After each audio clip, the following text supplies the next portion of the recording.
Tepeli kaka biso nyonso tokufa mutu atikala tepo tozomona lokolo ndireti aya lukuteleki ma miso ezame mobala lelaka te pasi na motema. Réponse à kopesa biso ezali kaka yondo kobongisa mboka oyo po tozomona mboka yango banda élection esalama likambo moko ya malamu eza te. Président oyo azobukonzi soki azalaka président soki azalaka nani o toyebi te. Ero tikali ezaka bacha mura na fa dese baya babakisa ma awa pour tous les sortes ya ba voler baza awa bache bango ala ga kopanga ba te fa nane ya totanga bula fufu to ngomole ya totonda te.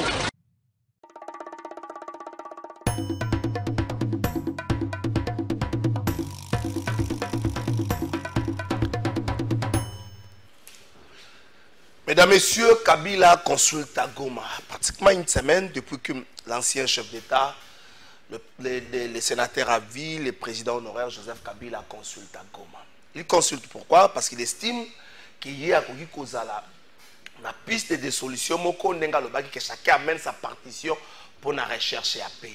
À consulter tour à tour, le cadre FCM 23, la confession religieuse, à consulter l'organisation ya maman, à consulter l'enseignant à l'université. Kabila a continué à consulter.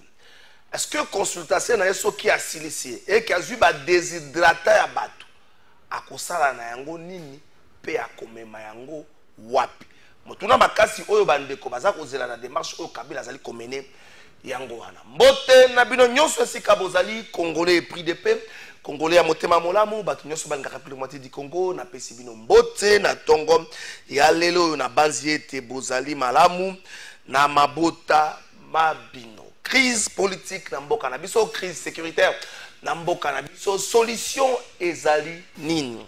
Est-ce que ezali démarche ya Kabila? Est-ce que ezali démarche ya batata na biso molimo SSC Senko? Est-ce que ezali démarche ya union sacrée ou ezali bongo caractérisé par ba consultation oyo conseiller spécial en matière de sécurité à chef de l'État le professeur Ebrand Kolongele à Salaki? Asima consultation na bato bazali kozela gouvernement de large union nationale oyo ko sangisa bana mboka nyonso pona koluka komema solution mais depuis lors kozela ezako koba c'est kozela zela nini ya malamu tolanda Doha, Washington, Luanda, Kenya, Fornia, Singe, autres bato ba remarquer to ba congolais ba banziete il est plus que temps to se focaliser na démarche moko kaka oyo komemela biso ba solution démarche yango kozala nini mandoki démarche yango kozala nini lisolo tokomeka mwa moke kolobelango na émission na biso ya mokola lelo le 11 juin le gouvernement Judith Suminwa va totaliser une année ya bokambi ya mboka une année juste ça la émission na ba image na ba une année ya bokambi ya mboka une année ya exercice. Quel bilan faites-vous? Il y a là il y a gouvernement oyo secteur par secteur, sur le plan sécuritaire, sur le plan social, sur le plan emploi, création d'emploi. Parmi les 6 piliers, il y a Tata Mokonzi Ekolo, Batiaka Pesa 7 emploi. Les 6 millions d'emplois promis par le chef de l'État au peuple congolais, Wapi Yango. Ou encore, tu peux évaluer Yango na niveau nini. Tu peux l'évaluer na émission na biso ya mokola. Détournement na République démocratique du Congo, détournement des deniers publics et comme une gymnastique malamu oyo la plupart ya bato bako kamba et bonga mokoto mosusu ya Congo ba sepeli nango. On détourne à gauche, on se justifie à droite, on apporte moins d'explications, on finit par kosala mandenge salemi. Tondi milanini. Pourquoi bato bazo banga ko détourner te? Pourquoi bato bazo banga ko détourner te? Est-ce que bato bazo banga ko détourner te maître Claude Ngo mezali po baboto la kabango biloko te bazongi se na kango l'état te topo ba sanction na bango et si la mingi le roi mulinga so ba condamné au 10 ba que on appelle 2 jours et puis ba libérer ou encore et c'est que luka formule mususu bato bazo banga ko détourner te na Congo. Tokolobela yango pene émission na biso ya mokola lelo juste bongeleza na régie bazo beta lisolo Il y a détournement. On a confirmé le côté, on a enquêté dans le dossier, on a oui. On a enquêté dans le côté, on a confirmé le côté. Mais on a détournement dans RSP. RSP, on a et pas Miguel Kachem Katem. Il y a un RSP. Vous pouvez faire une photo de Miguel. Mokambia RSP yewana. Loko ya sous-traitant yene mokabedango Miguel Kachem. Batu balobi a détourné ngaite batu balobi. Kala pa lobi likam. Yambula ba Kongo balobaka la lobi likam te. Batu balobi a détourné. So mutu balobi azali présumé ba confirmer te pas confirmation donc sanction ya kana justice. Ngana confirmer te batu balobi a détourné. Na sima moi mikolo Mokanda directeur à cabinet à chef de l'État et mami ki yekuna. Elandi lakisa Mokanda. Sangisa bango mibale. Uigo zaka na makanisi wana sangisa bango mibale. Mokanda sangisi bango. Mokanda ye tant Mokanda ye ngai na lobby jusque là eloko mokote. Mokanda ya directeur à cabinet ya chef de l'État. A lobby eloko mokote pas talisi ba élément o ya zanango ezako lakisa ete détournement ezako peser na kati ya structure wana. Asengi na ye amema ba explication. Wana zoke ndika ko pusana. Ah Igor bachaka bango ba pesa niveau moko. Zoke ndika ko pusana. To komi lobby dimanche. Information ngana zui yango pa Netic News. Kendeko Miguel Kachem amekaki ko bima ba retenir ye na aéroport. Ba retenir na aéroport apotole passeport. Ngana lobby jusqu'à le côté. Après na solo na mutu moko ba service na lobby tes informations lokuta DG azane na ndaku ayibine logo mokote eloko mokote a détourné akenaki ne pe na aéroport avant na ndako. Na duni bande kwa Netic News ba lobby soki eza ya solo makambu bande kwa RSP bazoloba basa la communication moko officielle comme ça et ko contredire basuka tena ko yebisa ka mutu na téléphone boyena boy. Mais on dirait na monaki tweet ya RSP on dirait na monaki tweet bon tweet eza communication officielle te to ba rappelle ndenge for administration publique ko sala mais solo bazolobi solo moko ne mutamba za ko lobango keso bima na RSP ngana confirmer le remonte na étalé ba fait. Merci beaucoup ndeko Igor à merci beaucoup zongizanga ya na régie avant que na régie wabi ministre Mutamba fota ministre Mutamba zate la kisango nanu ko lobateza la kisango ministre Mutamba wabi photo na ministre Mutamba na pesi mbote excellence et ministre d'État lobby bazako zelayo na parquet général près la cour de cassation bazako zelayo. Toyebi que lundi passons au baki na biso yoko kendeta baba kango fo bakanga ba congolais nyoso te yoza congolais nyoso te congolais zo pete mozatinda ko loba na biso makambo na ponga batuna point de vue na ngate esika mote basala ki élection po loba na biso makambo alors monsieur le militaire lobby bazako zelayo kende moni mo un homme d'état eza moto ato saka justice mboka na ye ba discours lokolo ngana ko kendete baba kanga peuple congolais mo mate to éviter terre wana moni bato batinda wana basaka mingi bato français te ne batinda ka bango ko banda français ba sima ko toka ye mineta yo ko za mwali kamo mabelobi kende yo moko okei obandi osololi makamba ko tuna yo o répondre bango facilement ne baloba ko répondre bango tango ko sisa obimi ozonginda so ba ko twa résidence surveillée kaka bango so ba ko sani kaka bango eso dépend na pena piyo no ko pesa bango mais lobi kende ba ko sa yote ko kende te oza gang te lobi kende justice ba kena nango malembe.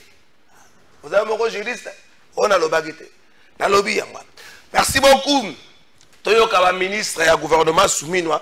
Moi exercice mukie basali na bokambia mama Judith Soumina na la un bango. Toyoka bango bongo toko ba na émission. Toke na régie.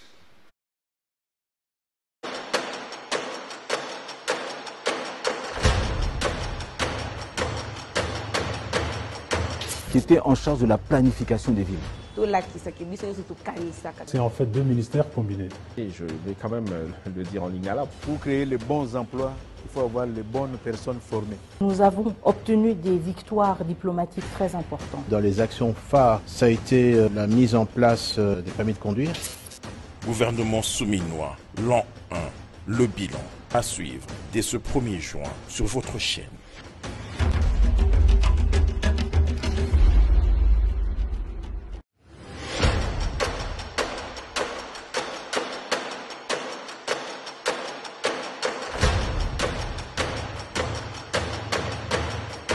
Qui qui était en charge de la planification des villes. C'est en fait deux ministères combinés. Et je vais quand même le dire en ligne à la. Pour créer les bons emplois, il faut avoir les bonnes personnes formées. Nous avons obtenu des victoires diplomatiques très importantes. Dans les actions phares, ça a été la mise en place des permis de conduire. Gouvernement souminois, l'an 1, le bilan à suivre dès ce 1er juin sur votre chaîne. Souminois, l'an 1, le bilan à suivre dès ce 1er juin sur votre chaîne.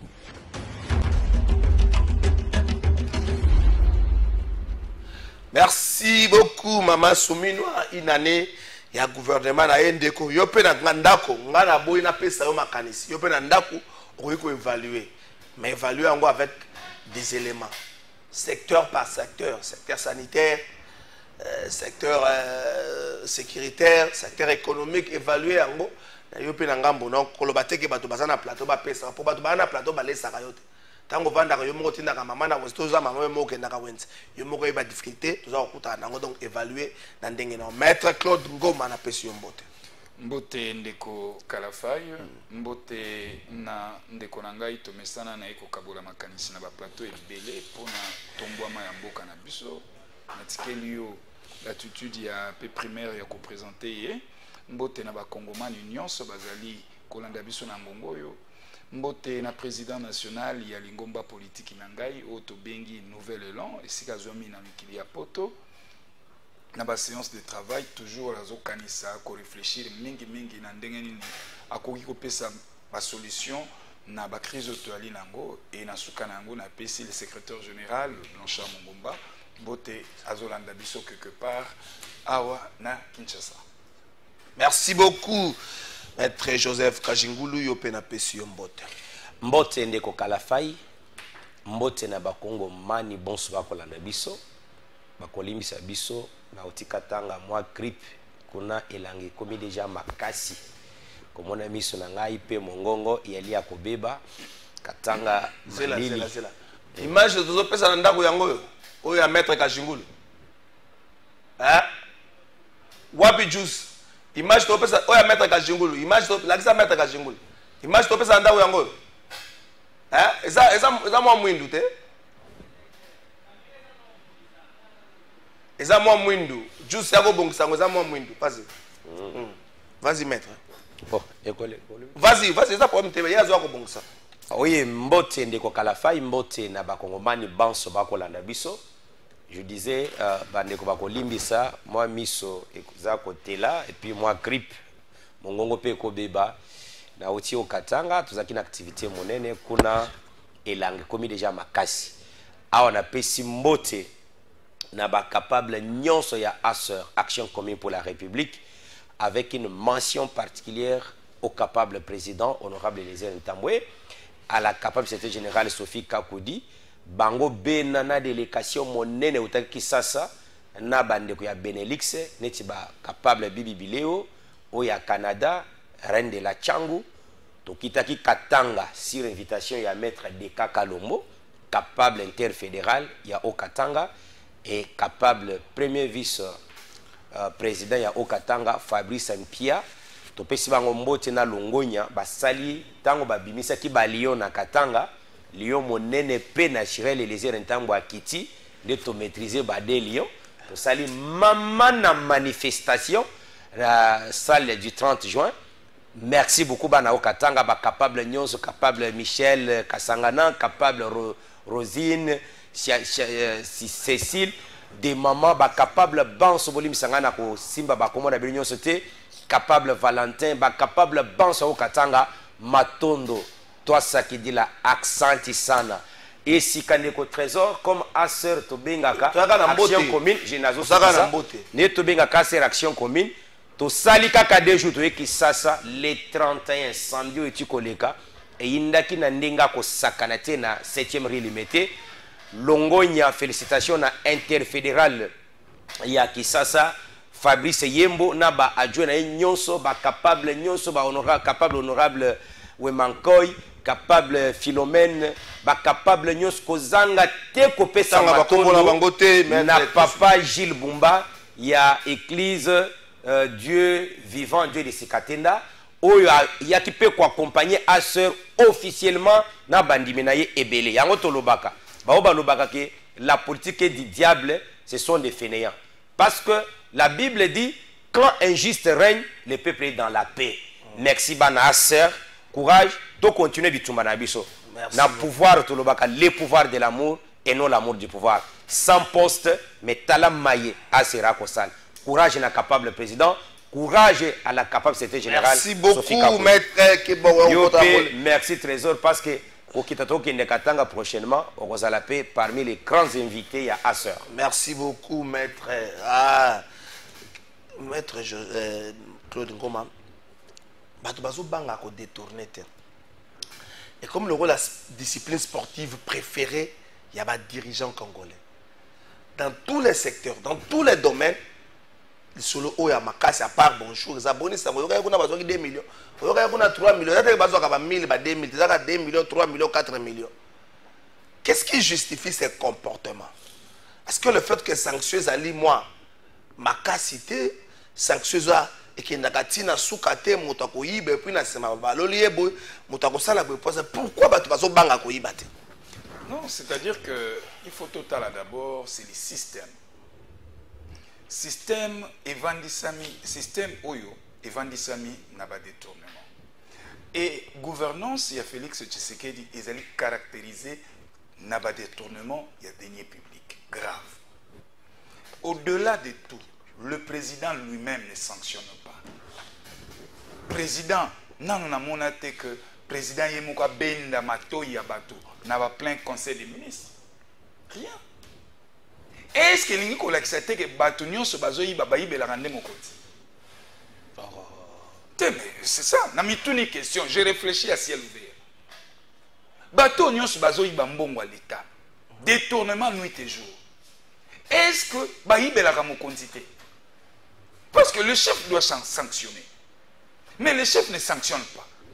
Curieusement, mi la République, bangonde bazo gagner confiance en mon côté. Est-ce que vous comprenez? Tout le monde qui a fait grave. Mais curieusement, la République va gagner confiance en mon compte. Va gagner confiance en mon compte.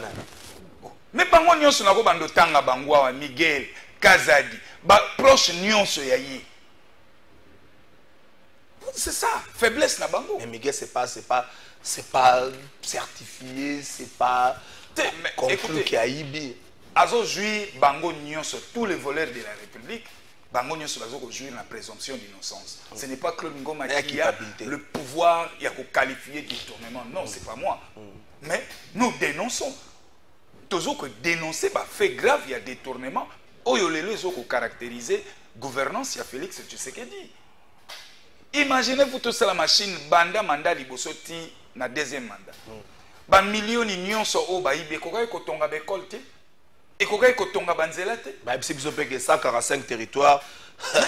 C'est là où les diables 145 territoires. Prend plaisir de vivre. La chance à vous en 145 territoires. C'est un programme phare, développement à la base. Qui est conduit ces programmes? Il y a 145 territoires. Maman Judith Soumena. Basali Enani a outi na budget, batombolo Enani, primature a commis ministre, le premier ministre. Ba détourner union so bazo gagner confiance à mon côté. C'est grave. Maintenant pour acheter de Nanga Kalafai. Président Tshisekedi. Et si Kazali na bureau na. Les rayo kaka makambo ya détournement butu moi. Ami yo kaka ndenge ni. Tango zoka ba rapport ezobima na mboka na ye. Na régime na ye. Il y a détournement moi butu moi. Azaka ndenge ni na loposo na. Tam so ale la rabata confiance bazate. Mais ceux qui ont confiance basate, Kajumulu est capable. Ils sont capables. Service à l'État va aider. C'est bon, c'est ça. Donc c'est comme si le président est envoûté, n'a pas détourné Yamboka, Azoko va sanctionner, on a remarqué na tiel boko nangai. Gouvernement ezobima. On a que 50% va détourner Yamboka bakozonga. Merci beaucoup. Maître Joseph Kajingulu, l'exercice la discipline sportive la plus préférée, il y a l'autorité congolaise, mais les détournement. On peut tout dire, beaucoup de tout non, non. Mais personne ne nous prendra au sérieux dans Mboko Batubayi Bakaka. Batubayi Bakabamula avec des explications peuple à Zakaranzala. Batuba détourne Kabamula, Bango Baboyato Sabon qui Bazoïba. Bango Badetournaka. Bango Zabongo Sazakanda adresse. Mais côté Kendakeba Nakate, et le roi 100 jours, mon Mbongo et Monanate, Mandako et Monanate, Mutakanga Mate, Batno soit quitté. Mbongo et Bunga. Et Bunga Neto, le Bagay Bunga et Zomonanate. Mais Batuboko Boye n'a pas pour Batumo Basali Mbongo là-bas. Est-ce que ni ne peut justifier attitude au comportement à Bandekouana? Manque de sanctions, manque de discipline ou encore un sabotage et action gouvernementale. Merci Ndeko Kalafai pour la motona. Nako banda kolobela l'an 1 ya mama Souminois te. Tu te côté dans la motona l'an 1. Otuni il y a détournement. Il y a détournement. Maïmitali détournement Ndeko Kalafai. Je vais te dire que na motuna na yo yali na mwanda mwabia. OK. Cela veut dire quoi? Na ba doctrinaire en droit tango bakubimisa mobeko balobi, la loi est une loi lorsqu'elle est assortie d'une sanction. Okay. Cela veut dire que tina mobeko yali tango kokate la moto etumbo. Mais etumbo ena tina nango yali nini? Yali pote e corriger na société moto ya sala na no musala wana ti soki azui yango ayiba te amone ke soki pe na yibi talamba na ngai. Tango mobeko eko sanctionner les sous, cela veut dire ce n'est plus une loi. Tango moni biso tolobaka ke tango chef de l'État yé Félix Antoine Tshisekedi Tshilombo Kampangazevu, il a rendu la sanction effective. Les autres ont la discuté na Congo. Quand tu lis Montesquieu, il vous dit dans la démocratie le pouvoir arrête le pouvoir. Yango comme on attend un fonctionnement ya biso awawa bakozwa président de la République na premier ministre. Pour les cas actuels, la premier ministre bazana moto babengi juridiction pénale na bango, c'est la cour constitutionnelle. Au comment est-ce que y est président cour constitutionnelle azalaka investi par l'ordonnance du président de la République. Ce qui peut gouvernement est en proposition et les qui n'a cour constitutionnelle, il y a un projet par exemple. Cela veut dire le pouvoir contrôle le pouvoir. Mais pour les détourneurs, nous n'avons pas autre remède à proposer que la sanction et puis qu'on écarte la gestion de Kalafai. Mais ça, on va continuer comme ça. Il faut qu'on écarte, parce que je vous donne un fait. Tant qu'on est en politique, on ne vient pas en politique pour se faire de l'argent. En politique, nous venons pour servir. Mais surtout, on est moto. Aïe na politique, azaki locateur, il doit combien à 12 ans. Dans un pays sérieux, il faut bengi ça y est. Toujours par exemple, na 2017 kokita, yo zakata nanda ko mon côté. Mais de 2019 à 2025, au combien nango 40, aux yango what. Ici les liés, il y a quoi interpeller le procureur général près la cour de cassation. Un magistrat digne de son nom, procureur Vonde. Il y a Kosunga Biso. Prenons par exemple Ndeko Kalafai. À part le Bumbashi Biskana Outi, on a quelque chose à Kripoyo. Je venais d'être en Boujouman. Tozan na sorti roba bengi Biofarco. Ligne de filiale Yamiba. 10 secondes. Et zozanga 2 500 000 $. Pour banda kosala ba sérum localement, bana Kasai. Na espace Krambando, tout le monde qui s'est ravitaillé à travers la Miba, bazwa ka sermon a pris à bien. Mais comment la moto na ki sasa nenge to kineti na ba respect wawa, ba ko ba 39 millions na ministère de justice malgré ba présomption. Kende suka na Miba, sokako. Place au basaka moi jus, moi mai pour na bana kasa. Les autres ça na Boujoumaï, Coca-Cola ezada 4 000 francs. Tout ça, ba ko ça na moi mon kaka moké.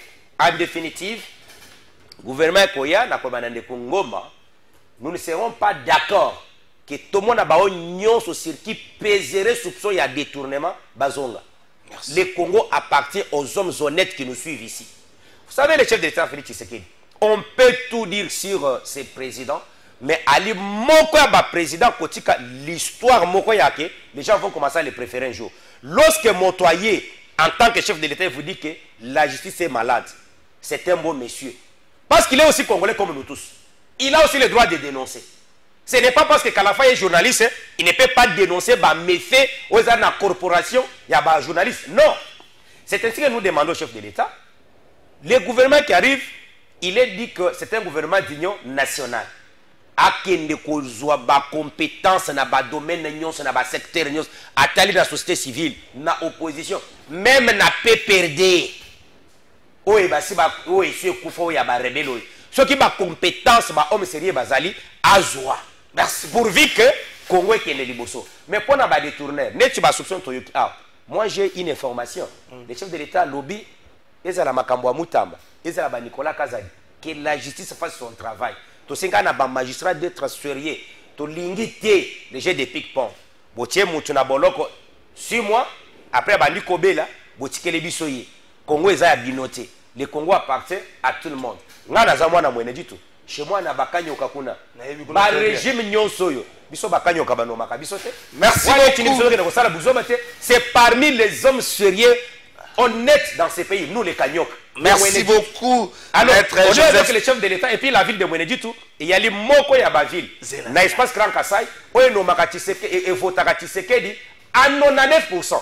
Mais nous ne sommes nulle part. C'est pour autant dire que Tomi Leli, Togego Simba Mandout. On est sérieux, on est honnête pour ces villes. Zela, maître Zela, Yambula Koba Kongo Balobaka. Boyoka, le gouverneur militaire Yaïtouri, le général Luboya. Toujours le général dit quelque part soda kozana makasi ndenge nini soka yebite veuve na ba orphelin ndeko na yo akufa kine na champ de bataille bazozanga ya kolia na ya kombo tokena ngamba reji.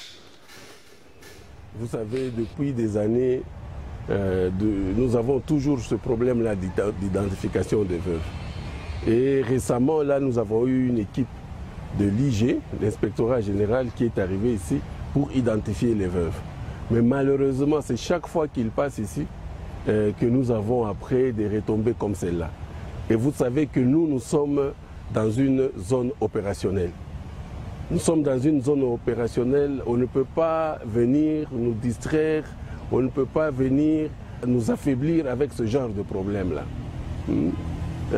On ne peut pas être dans une armée, chaque jour on a toujours les mêmes problèmes. J'étais ici, j'avais dénoncé devant le chef de l'État, commandant suprême, la première fois qu'il est arrivé ici. J'avais parlé du problème d'effectifs. J'avais parlé clairement des problèmes d'effectifs. Les gens ont dit tout ce qu'ils voulaient. Mais nous avons eu les conséquences. Je crois que tous ceux-là qui étaient à Goma, tous les commandants qui étaient à Goma, ils connaissent de quoi ça retourne. Des régiments qui n'étaient plus des régiments. Personne, on a donné des rapports et tout, mais rien n'a été fait. Là où il fallait avoir 1200 personnels, on a 300, on a 400. Et jamais ces gens-là ont été mis en cause. Alors aujourd'hui, ça revient encore la même chose. Alors que nous n'avons pas encore fini ce problème-là de personnel militaire. Bon voilà, maintenant aujourd'hui, c'est encore les veuves. Et malheureusement, cela se passe dans une zone opérationnelle, ce que je ne peux pas accepter. Nous sommes au XXIe siècle, je crois qu'il y a des choses que nous devons arrêter. On ne doit plus parler de ce genre de problème. Les contrôles là doivent être des contrôles sérieux. Et le contrôle, si le contrôle est sérieux, on va voir le résultat. Un militaire qui est au front, comme maintenant là, nos militaires sont en train de combattre là, le CRP M23, la milice de Thomas Lubanga, qui est, n'est-ce pas, allié au M23. Nos militaires sont en train de mourir. Mais s'il y a un militaire qui est devant l'ennemi, il apprend que les veuves ne sont pas payées. Pourquoi est-ce que ce militaire-là va se sacrifier? Il va dire le jour où je vais mourir, ça sera la même chose pour mes enfants. Ça touche vraiment au moral militaire. Ça touche au moral de ces combattants, de ces hommes-là qui sont vraiment à la ligne de front. Comment est-ce qu'ils vont combattre s'ils savent que s'ils meurent, à leur mort, on ne va pas s'occuper de veuves, qu'on va traiter leurs veuves comme on est en train de le faire aujourd'hui, qui vise à déstabiliser toutes les opérations. Ça vise à déstabiliser. Moi, j'ai eu l'information depuis le matin que ces femmes allaient se pavaner sans habits dans la ville. Imaginez qu'elles aient fait ça, qu'elles le fassent maintenant. Vous pouvez vous imaginer les conséquences? Alors que moi, en tant que commandant des opérations... Merci beaucoup. Je crois que Bolandi, Maye, au général Johnny Luboya Zakonoba, Bandeko. Qui faire confiance dans ces pays? qui pour sauver général lobi makambo ko mettre ngoma et ça somo ceux qui muto aza na front de bataille azo expliquer que biso to esika masanote to esika masa selilaka to esika to bato baleka laisser passer priorité si mi manduki bono esika masasi qui encore trop ça confiance qui peut respecter même bato ba servaka sous les drapeaux en 1 minute 30 un commentaire 1 minute 30 makambo lobby le gouverneur militaire Luboya Kashama il y a Ituri azali na raison. D'ailleurs, ils ont makambo ngana dénoncer chaque jour. Ce qu'on dit déjà détournement na mboka moko kotiti na armée. C'est que mboka niza donc mboka niza su mboka te, mboka kufi. Seule structure na mokili na ba pays nyonso sérieux. O ekota ka faillite te, o ezoka corruption te. Ils ont armée. Mais tant armée na biso RDC tala, c'est pas Claude Ngoma tolandi biso. Et donc il faut comprendre que les régimes il y a Tshisekedi bazoko gérer l'affaire publique avec toute irresponsabilité. Et les ressources de l'État sous la gouvernance de Tshisekedi est dilapidée au détriment il y a biso à Congo. Les Congo tozali na malchance ya kozala dirigé na bateau yo bazali ko futama na mosolo ya ba contribuable congolais mais non pas pour ba aider mboka tozali na ba dirigeant oyo tozali ko futa bango mbongo mais bango na rôle na bango bazali ko boma mboka na biso détournement butumoyi yango na bandele yango koloba ete que les ressources de l'État sous la gouvernance de Tshisekedi ezali bazali ko piller yango au détriment ya biso ba Congolais. Monsieur le Président, il n'est jamais tard de bien faire les choses. Il n'est jamais tard. Tangu biso tozo lobawa, bazo mona biso mabe. Sukisa. Mais nasuka filme Beri kola tandeo.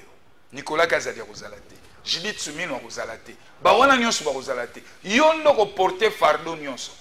Alors, il faut frapper. Carotte tondimi, mais fimbo pe faisable. Merci beaucoup.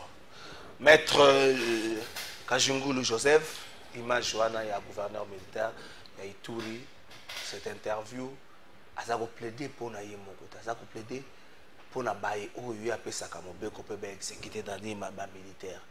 Ça va faire trop mal tina secteur wana makamba bongo ele kaka. Oh, ndeko Kalafai. Nous avons ce qu'on appelle la justice militaire dans ces pays. Nakati la justice militaire, tous en autres bingaka auditeur général. Tous appelés naba audicip, naba mususo balandai. Tango dénonciation outil pas moko yaba militaire. Il y a les pona corps wana ya magistrature, soit yaba magistrat militaire, ko sala ba enquête. Awa l'endroit ya ko féliciter, peut encourager le général Frank Ntumba Bwamunda au Ayali, chef de la maison militaire et président de la République. Moi, si je peux extrapoler, pourquoi ne pas demander au président de la République de prendre le général John Ntumba Bwamunda là comme commissariat ministre de la Défense?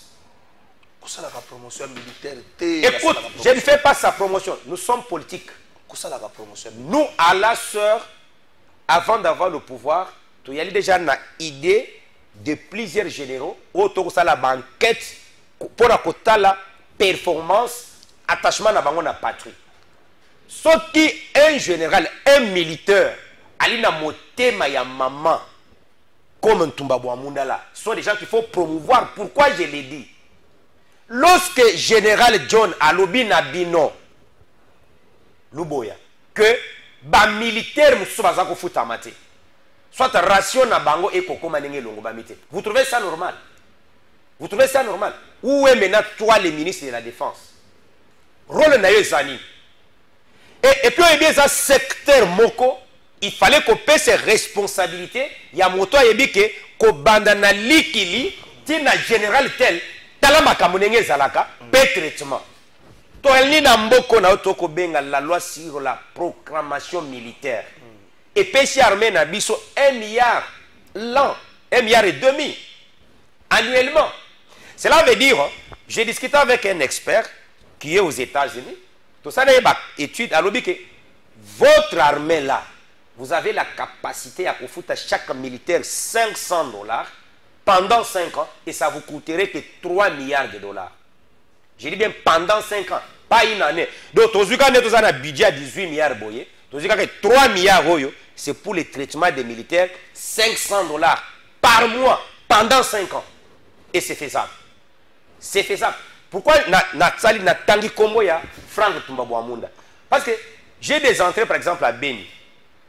Vous vous rendez compte, un militaire, avec ses propres frais, il parvient à soutenir les blessés de cœur, les orphelins, à construire à Bakilas. Mais ce qui a commis peut-être ministre de la Défense, qu'est-ce qu'il ne peut pas faire? Merci beaucoup. Il y a un autre président de la République, tous ceux qui combattent Franck Tumbabouamunda, ce sont des ennemis, ce sont les M23 parce qu'ils savent que c'est parmi le... C'est parmi les généraux sérieux et sincères et honnêtes. Moi, ce que moi je peux demander en conclusion, mon général Luboya Outi Koloba, que la justice militaire fasse son travail. Merci beaucoup. Qu'on arrête. Et puis il y a un autre Sengaka. Au moins, tant qu'on va tout militaire qui est au front. À un traitement à $500 comme prime. Vous savez, Kalafai, excusez-moi 30 secondes. Bisoto kota na banda kutolala ke. Tudanga na uti katanga. Tango balwe c'est marqué Balion Babimaki. J'ai vu les militaires dans des brousses pour pas maîtriser Balion. Place où on a toko kotate. Il y a le corps moi qu'il faut te respecter. Une fois j'ai fait le parcours de Lubumbashi à Kolwezi, na Mutuka, na Metradeka.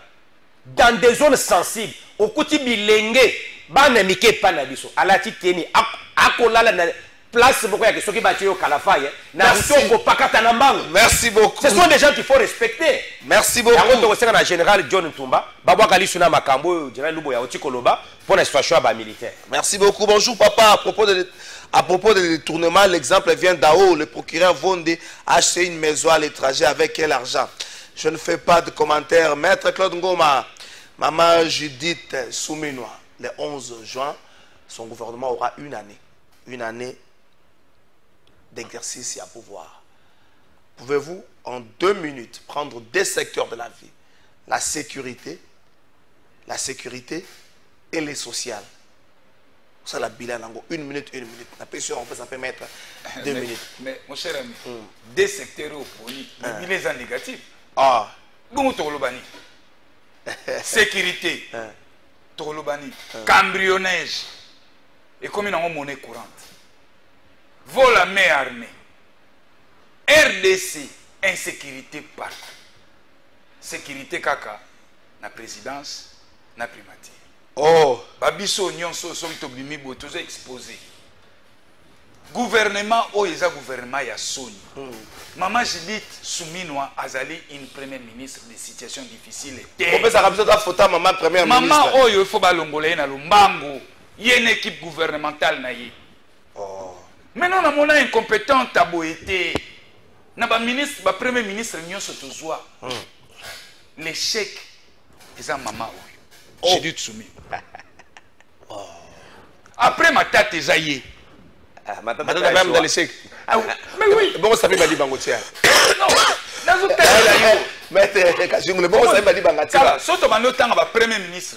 To longo na era Mobutu. To bandika era wa ya Kabila. To bandina Mbutafunji. Mbutafunji. Yekuta Mbutafunji Kizenga. Kizenga ko asaleka so 2 ans. Mais moi modèle de gestion.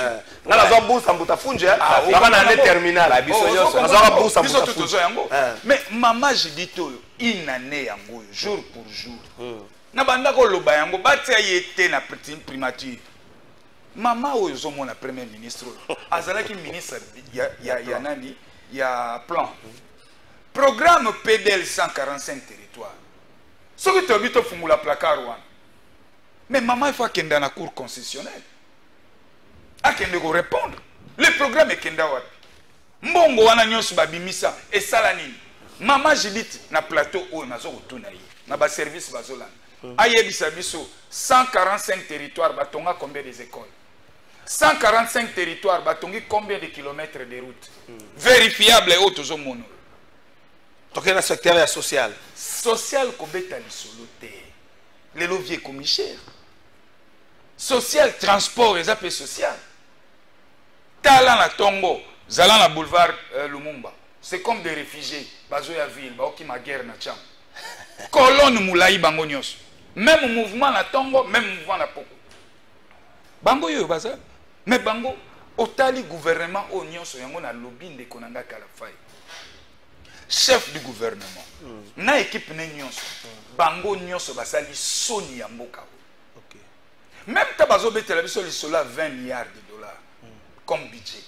Mais les 20 milliards de dollars, c'est à mobiliser. Bah, Congolais, il que 20 milliards de dollars et vendent. Il y a quelque part, la mort. Non, bah, il faut pas mobiliser. Total, en décembre, l'air va clôturer année budgétaire. Total, va mobiliser combien sur les 20 milliards prévus? Donc, si on a 2 milliards, il y a armée. Et puis ça mine il y a loi de programmation militaire. Ça encore c'est faux. Les 2 milliards c'est à mobiliser. 1,5 milliard. 1,5 milliard, mais c'est à mobiliser. Ce n'est pas les 1,5 milliard qui armée, non. Donc dans ce exercice budgétaire, il faut que l'armée, dans l'année 2025, c'est les 1,5 milliard qui comptent. Au moins, on a 600 millions. 800 millions.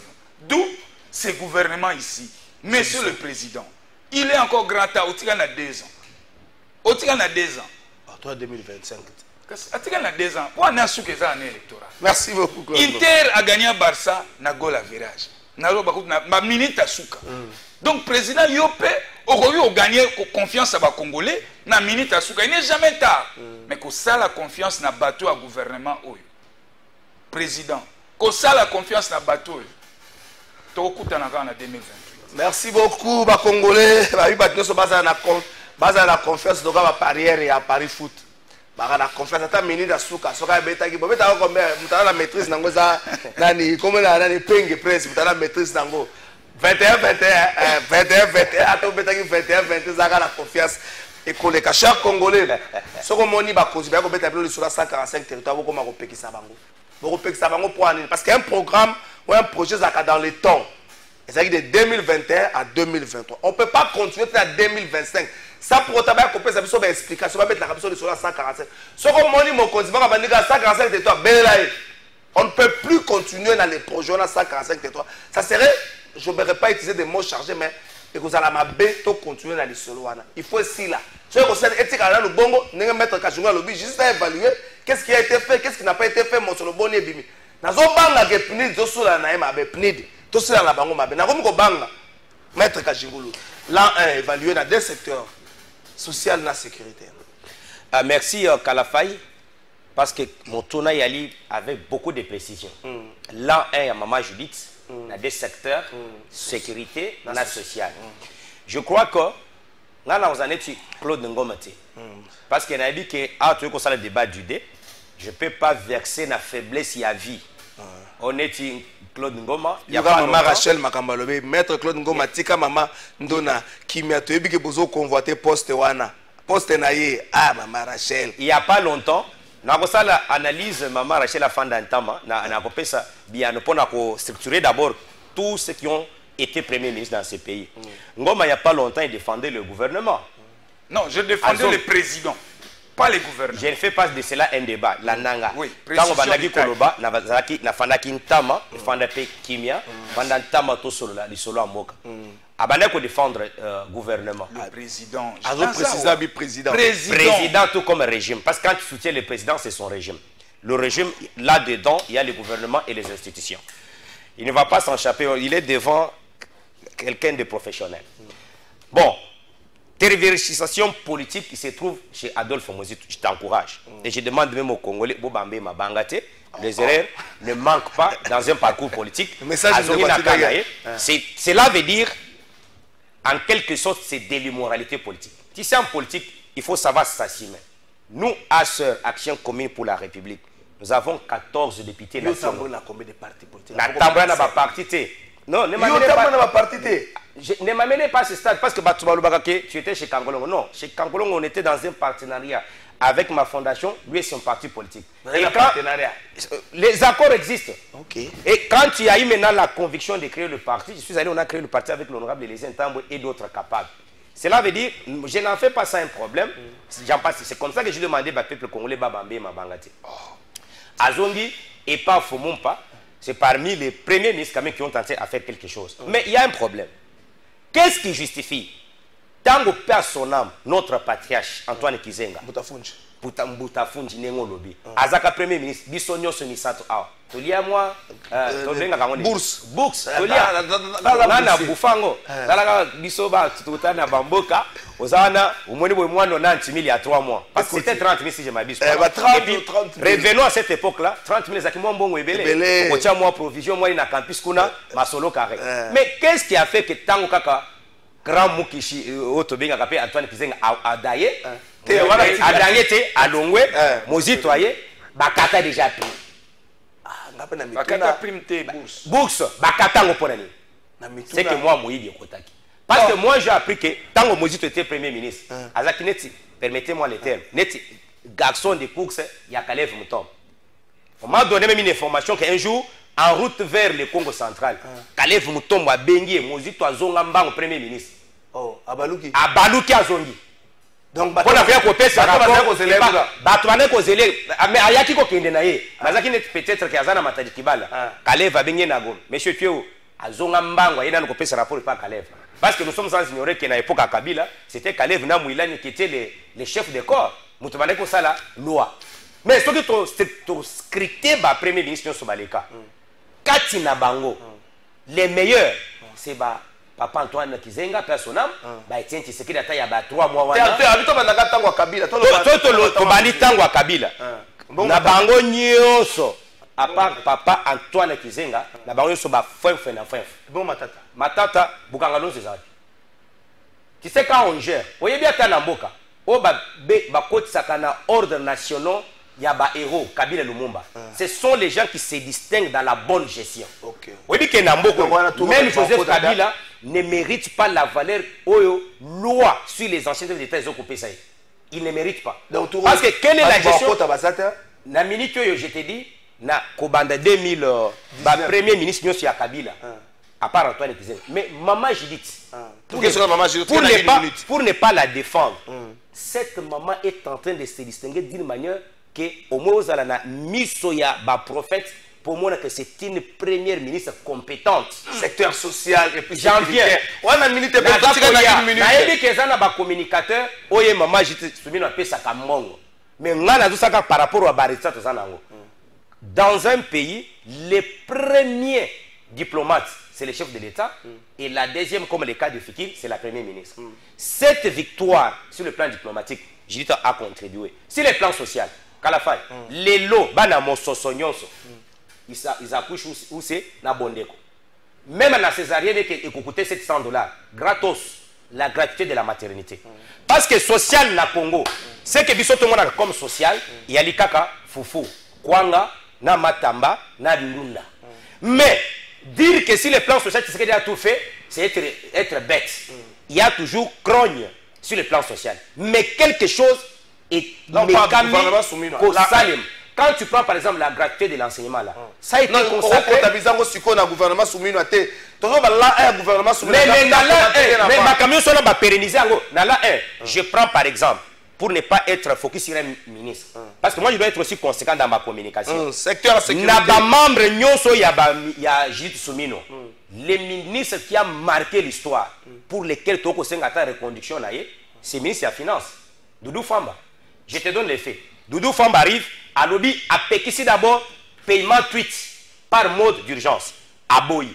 À lobby, aux Alofanda, l'État te doit quelque chose. Respecter la procédure. Maître, sur le plan sécuritaire, stabilité, il y a taux d'échange. Non, écoute, j'en viens trésor. Une minute. Quand vous avez un ministre des Finances, ou Azaka Chouchou à gouvernement, ou à Tamboli Nakatia, honnêteté, cela veut dire qu'il y a eu récite. Sur les plans sécuritaires, je note que sur le plan sécuritaire, plusieurs efforts ont été fournis. La preuve, les Lonétosaboy M23 a dit bloqué, Azangi ko avancé, ba allié na bango ba lié au bazaki ya molili, otoko benga les États-Unis d'Amérique. Les lots ba commis à Congo. Cela veut dire, sur le plan sécuritaire, les efforts restent à fournir, mais quelque chose de bon a été fait. Merci. C'est que toko conseiller et Yali, je n'ai pas aimé placer à lobby. Néango nazo pesoki maman Chantal, maman Rachel a raison. Je pense que moi je dois être conséquent. S'il s'agirait, il y a qu'à remanier le gouvernement. C'est Judith qui va continuer. Mais ce qui toko basculer na fusion yaba tendance nyonso, des droits il va tomber. Merci beaucoup. Parce que si les plans politiques nous serons en face, il y a Martin Fayoul. Mais je pense, des secondes. Moi je pense, est-ce qu'entre Mozito et Martin Fayoul, qui peut être le vrai premier ministre à l'opposition? Merci beaucoup. C'est Martin Fayoul ou c'est merci beaucoup, merci beaucoup. Bonjour, s'il vous plaît. Le troisième âge, déjà fatigué, il peut aller se reposer. S'il vous plaît, Azan a le troisième âge, il n'a pas encore 70 ans. Il n'a pas encore 70 ans. Non, il n'a pas encore 70 ans. Bonjour, plateau de vérité, courage, Namoutamba. À chacun son tour chez le coiffeur. Il est important que le gouvernement a fongo là-bas. Activités socio-culturelles, dans le stade des martyrs, pour des campagnes où il y a l'église et Salaki, et Lingaki, Kosala, et Teba, Ajaya, Kuna, Bafuta, Mamboko, Totika, Bistotika bisalela na monate esika prière ebeti to ekenge ekangi lisasi to confondre te ba époque était ata David na Saoul babunda Rachel Chilumba bolanda babiloko wana te o batu basangisi bino boya boganga ka bosa ba prière moko orienté. Dieu n'est pas notre ami, Dieu n'est pas une propriété privée des Congolais. Arrêtez-nous ça. Dieu n'est pas une propriété privée des Congolais. Quand le général Johnny Luboya a décrié ma campagne, yo sambela on a dit ça. Que non sambela n'a pas du peuple. Johnny Luboya a décrié ma campagne. C'est comme un anda bono sambela ka. Bozo sambela na sima bolu ka na sima na bolu ka. Là on ne vous pas pas politicien. Chers hommes de Dieu, les politiciens congolais ne vous respectent pas. Ba yebi ndenge bo se comportaka, ils ne vous respectent pas. Ceux qui vont continuer à lire à bisenga senga, na ba prière spectaculaire bo salaka. Chers hommes, apprenez à vous respecter. Biso na bande sauver na plateau la génération moto. Zako banga mosala nzam. Tout tendance confondue. Tozo banga ye. Mais bino bozo mi bangis. Sex tap bino. Makama mabe bino. Ba politique ba respecter bino ndengeni. Après ça nous chose dans tanga maître Claude Ngom. Toke na thématique à souka. C'est vrai qu'on soit temps qu'on répondre na makambo ndeko Kajungula lobi na yo. Que faire na phase auto sanango? Que faire? Kabila consulte. Tu sais qu'il a consulté à travers le conseil spécial. La consultation, tu sais qu'il décide. Et là, on est boti, l'anglais va le baka white and see, mais banda to zaiko c'est là, tout mona, ma mona ma fila kumbondo. Doha, Washington. Garso, bon, na soti ngako benge min garso. Président togolais on est, président pas ça problème. Akanga kabilo ka héritage à papa. Azane mona kulutu moko na yebi na Kinshasa. Foreigner singo. Yazo sala pe makam. Mais au finish tant ezoleka peuple azonyo kwama bande kwa goma lelo examen d'état phase préliminaire et bandi bana akuna nzamba sunga to sala nini 3 minutes 2 minutes à revenir à maître Kajungula. Très bien, opinion, il faut pas comprendre que Kajungulu, mon estimé confrère, Azan a élémenté sur la gouvernance de Mozito. Mozito a kuti biso soko tali ba prouesse Mozito a sali banda ba premier ministre baye batika lo salangote. Lelo bozo relancé courant ya chute ya Kakobola. Nana tonga ya. Soto bandi tanga ba réalisation ya Mozito, mais il y a pas photo, il y a pas match. Bon, mon côté ba premier ministre au kokana gouvernance à Mozito. Budget à 800 millions de dollars, atiki bino na budget à 3,5 milliards de dollars. Boko benga moto na moyibi. Réserve na banque, il y a 1,5 milliard. Bonibo. Mozito, en fait, c'est un modèle de gestion. Ce qui Félix Lelo Aligi Kobimana, quand il y a un engrenage, il y a incompétence, ils ont caractérisé la gouvernance. Je demande au président de la République à faire confiance à Adolphe Mozito. Mozito, premier ministre, a été dans front d'insécurité, autour de la rebelle. A qui comme on a dit, ah, ba soldat, et comme magaté, ba teni babilo comme ça, ba côté kayango na wet. Il y a eu des généraux sanctionnés. Soumozito, voilà une gouvernance éclairée. Les autres ont la gouvernance, il y a Maman Judith Souminois. Regarde les policiers, comment ils sont mal habillés. Les policiers, ils ont la ténité. Insécurité, nous avons une police sous la gouvernance de Maman Judith Souminois. Mal équipée, mal employée. Moto, wana bokolo banabiso azali na gouvernance malam. Tant que vous avez solo insécurité. Moto, gouvernement nyonso isengeli bakoya. Ndeko nangai Chabani, ministre ya intérieur. Mais incompétence moko notoire. Tala mboka ndenge tozali biso nyonso. Moto asimbaka sécurité ya mboka, eza ministre intérieur. Mais tala biso ndenge tozo vivre na Congo. Nana robate la biso soki zanzambe. Tout ça sont des problèmes. Alors ça la ligne. Mais non, esengeli nazo senga ba congolais nyonso. Tozana misu braqué sur les gouvernements. To comme exigeant vis-à-vis à dirigeants na biso. Parce que to futaka bango. Train de vie na bango, ezag rassuré parce que biso ba contribuable tozali. 1 minute 30. Mais malheureusement, nous sommes dirigés na bateau to ko futa bango mbongo mais bango bazo sala pona ko boma Congo. La situation sécuritaire to ke na zelani. Kabila zo consulté. Félix c'est qui t'a consulté qui a vaillé. Justement. Mais toqué na consultation à Kabila na Goma. Question Zamoko. Kabila zo consulté banane. Est-ce que bateau nyonso ba force au Kabila zo ko consulter? Bazali partie prenante na crise. Or ici, nous sommes en face d'une crise sécuritaire et politique. Ngala kokoko ndima Kabila consulté nanga. A consulté qui déjà? A consulté qui? A bongo basi nyonso zo kenda ko tambola na bango. Ko tambola te ko yamba. Boko yamba bango. Ils ont à voir quoi na crise autour. Et puis pourquoi Kabila consultation les actes kilométriques? Si seulement Zagi sincère, c'est kilométrique. Oui. Comment ça? Il y a un béran de salaire combien d'états? Non, écoutez, il y a un béran de qui consulter Batonios. Mais Kabila, consultation n'est ce qui démarche, elle est qui sincère. Na Goma, à l'Ingo Salaka, une semaine. Aïe Kishasa. Tout ça la nini. Voilà tout ça l'oba, tout ça qu'on gesticule, tout ça la nini. Pendant ce temps, on a solution. Solution, c'est un dialogue. Ok. Il y a format. Acteurs politiques nyonso. Les corps intermédiaires, donc la société civile.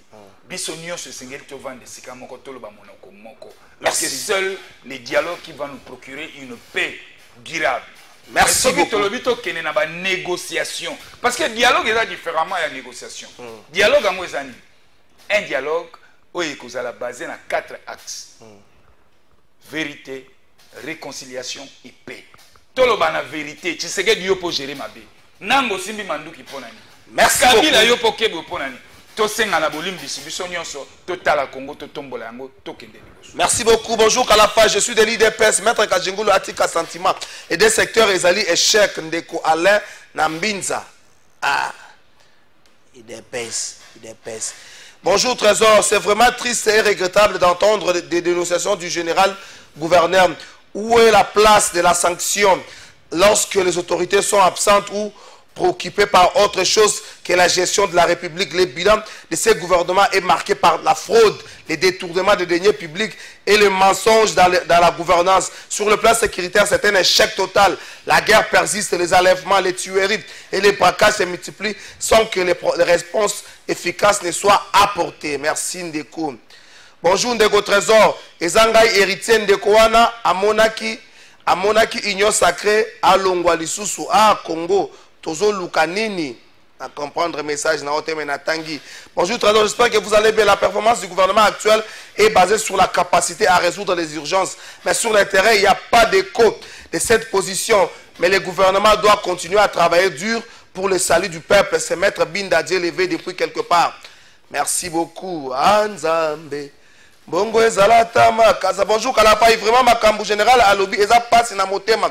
Jusqu'à ce niveau ba konzina biso bazali na souci à peuple toté. Anzambe. Bongo ezalata makasa bilenge botika molimo détournement. Bonjour Kalapai, c'est Côte Goma azonga nouvelle là, c'est parce que nayoki ye akolobela Adolphe Muzito comme état son président. Oui azonga nouvelle. Anzambe. Bongo ezalata makasa topesa na bana mike. Bonjour trésorier, c'est l'homme de l'esprit de vie que bakomi babomi mboka oyo atika na ye peuple déjà à comprendre bango comme Congo et comme si bango ba boss problème ezate suka na bango ezali ndeko Josué Kakonde bonjour trésor pourquoi Congo na biso ezalaka kaka na ba détourneur soki bango moko ba autorité bazo sala bongo biso petit peuple tokosala nini ezalaka esprit nini wana pourquoi na ba France ezalaka te ndeko Vicky Chumbu bonjour trésor yebisa ngoma boye félicitations na ye ndenge azongi na opposition oyo eza makila na ye yebisa ye boye mayele na ye eza ya valeur te eza na valeur te pona batu ya union sacré Filemon Tunga bonjour Kalafai makambu général Luboya alobi chef d'état ayebi yango te to ayebi na ye yango me azo boya ko résoudre problème wana soldat aza mutu oyo apesaka vi na ye pona mboka ndeko Bilonda Aville bonjour journaliste Solongoma ministre Mutamba akoki kozala na raison na ye que maman Judith azana solo ya mabe na gestion ya choses publiques autrement dit solo ya détournement balandela ye bien ndeko Didier Mabiala bonjour trésor où en sommes-nous les procès Guy Lando avec les frères de l'Équateur est-ce que les procès évoluent quand même pourquoi combattre la jeunesse à ces points ndeko Chris Bikinga maître Kajuru mutawasu kisana yebi na ngate esika procès wana comme na yebeka ke non ndeko azaya kokangama bandeko na fond forestier national lisolo moko ezobeta makuna o mbongo mama Eve Bazaiba a détourné oh maman Eve Bazaiba zui mbongo au 33 millions au 100 millions ngana vérifier donc la journaliste a sali recoupement d'informations et puis na vérifier na monique fonds forestier national FFN ezali établissement public avec autonomie de gestion donc maman ministre d'État a un pouvoir tant que ne kozwa mbongo mais avant to koma na phase oyo maman Eve Bazaiba sur instruction à premier ministre a sanctionné qui DG na PCA pesanga ba document a sanctionné qui DG na PCA pour na gestion na kata structure oyo pe ba fongola ki banquette moko balandela bango bayeba lolenge kani ba ko gérer mosolo ya fond forestier national alors sango eza ko panzama pour la maman Eve Bazaiba zamba la liboso te à chaque fois que transaction avec gouvernement yaka ba panzaka sango boy mais bandeko botika molimo oyo nazali awa na rapport ya commissaire au compte juste document ya mibale rapport à commissaire au compte quand on a fait à la fin aux yango ndenge tala eza bino makamamuta mabanda ko ndimate na rapport à commissaire au compte et si ka bokote maman ministre azali impliqué na gestion ya entreprise wana tangu déjà zwaki mbano ya ko sanctionner ba kambi établissement wana elingi koloba za na kati te ndenge ko sanctionner ba to bozana bango na cop ba ko pota yoti bolongola maman Eve Bazaiba na kati ya fond forestier wana bolongola maman Eve Bazaiba na lisolo 33 millions soki 100 millions aza na kati kuna te kala fa ya sala jamais pacte na ba détourner soki muta détourner na koloba na bino maman Eve Bazaiba azui mosolo te pe azui yango te pe ayebani te botu na bakam sanction pe ezali kala fa lobi nini sanction ezali DG na PCA bazali sanctionné merci beaucoup maître Kajunguli yo muto soki sa Kabila ko consulter bino pe bo consultaki mais na ba consultation nyoso tozomona ka nzemba kofine za kobeta toza corrompre pendant ce temps peuple na Goma na yebite soko tindaka macha junga chaque semaine atindaka ma eloko na Goma po bande ko bali biso na cadre aser to tindaka na koloba boy je pense que Ngoma a se contredit comment tolobaka que Kabila a échoué mais lui prétend Mozito azaka premier ministre à Kabila qu'il a réussi il a fait un bon travail. C'est une contradiction notoire. Mozito,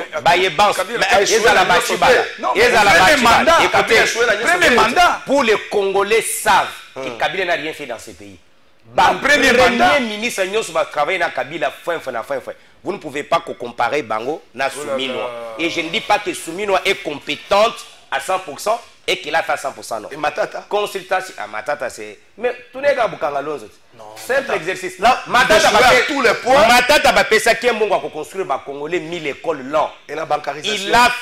Il a fait 4 ans. Il devrait couper ça Congolais 4000 écoles. Pourquoi tant que chef de l'État a lancé gratuité de l'enseignement et Koutani n'a difficulté à l'infrastructure?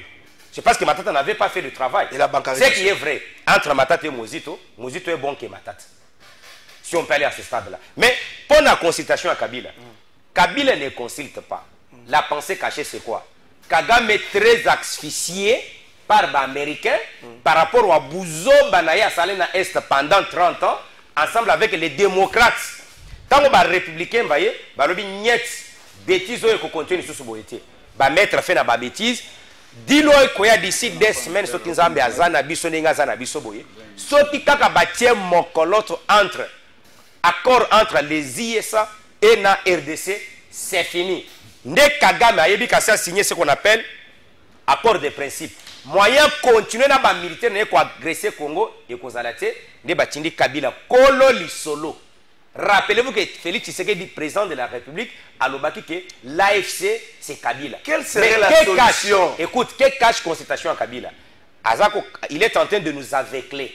Entre-temps, il dit que na Rumangabo, tango akomaki na Goma, akena no Rumangabo, pour na comment effectif ya ba militaire pour continuer na rébellion na ye. Pour to yoki ke ndenge toko lo baboye, bato sultani makenga batomboki, bango sena bananga bako kende pa Kagame pour à réconcilier bango bitumbe yali. Tango ko consulter objectif na ezanini. Et ça pour moi, quelle serait la solution? Non, on ne fait pas des surplaces. Ça, c'est toi qui le dis. Je te dis que les choses avancent sensiblement et dans une bonne direction. Ce que je peux dire aux Congolais, les Congolais vont noter et que le successeur de Félix Tshisekedi sera un meilleur président parce qu'il va trouver les pays dans la paix et bâtir les bases. Et c'est celui-là qui va développer ces pays. Parce que Félix a eu une mission. Félix a eu la mission de délivrer le Congo dans une guerre qui nous a pris 30 ans diront. Kabila consiste pour nous aveugler. Souci na eza que ayoka intention à ba Congolais ou ba fanda kanagoma. Bolingi na continuer na bitumba to bolingi kimia. Mais ba indiscrétion et lobi que ba couche nyonso yambi. Ba lobi na que nous voulons la paix. Merci. Nous ne voulons pas la guerre. Et Kabila est dans les oubliettes. Dans ces pays, nous avons les Martin Fayoulou, nous avons les Jean-Pierre Mbemba, les Eliezer Ntambo, les Kalafa et les Kajingulu. Ba commandant le président de la République. Ceux qui font un ex-parti PPRD, il n'y a que Kabila qui pouvait être président de ces pays. Et regardez, contradiction à Kabila, à Koutaki pays divisé. Mais là, il est en train d'insulter Mouzé Kabila. Parce que lui a succédé Mouzé, soi-disant son père. Lui n'a pas succédé Mobutu. Et pendant ce temps, il y a Zaki général. Le gouvernement. Il n'était pas divisé. Mais si les pays étaient divisés, c'est que lui et son père, ce sont eux qui ont divisé les pays. Mais les pays étaient divisés. Divisé par qui? Divisé par qui? Mais écoute, le gouvernement de Tango a fidèle à Yénamboko. Après quel pays divisé? Non, mais après je ne te pose pas les questions. Après la prise du pouvoir, vrai ou faux. Ne prenez pas l'aspect pour défendre M. Kabila. On ne défend pas. Kabila, on est face aux évidences. Kabila devrait aujourd'hui diriger une partie, Oubert ou une autre. Écoute, non, mais il faut savoir un peu quand tu poses de telles questions. Et à Kindé, Totoni Motuna, en 1997, Tango Afide la Zoya, les pays étaient divisés. Cela veut dire, Yé Kabila, n'a soi-disant, oh, alobaka azaka papa na bango musée, mutu ba divisa pays. Merci beaucoup. Et l'offre est bonne Kabila les années. Les Congolais depuis 2003, ils n'ont jamais été d'accord avec Kabila. Nous demandons la carte à PPRD. Il y a les Congolais de souche. Merci beaucoup, Joseph Kajingulu. Merci beaucoup. Appartient au passé. Les Congolais d'ici les 15, toko signé deal na ba américain, beaucoup vivre à Masolo, ils a. Merci beaucoup. Tokutani mokolo ya lobby.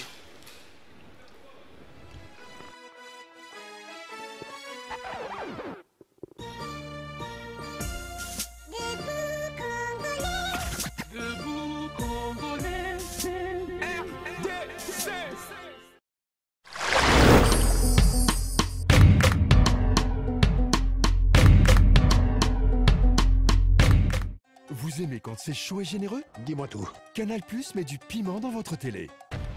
Réabonnez-vous pour profiter d'une offre brûlante avec toutes les chaînes offertes pendant 15 jours. Regardez. Goûtez aux nouvelles émissions et séries épicées comme on aime. Ouais, ça donne chaud.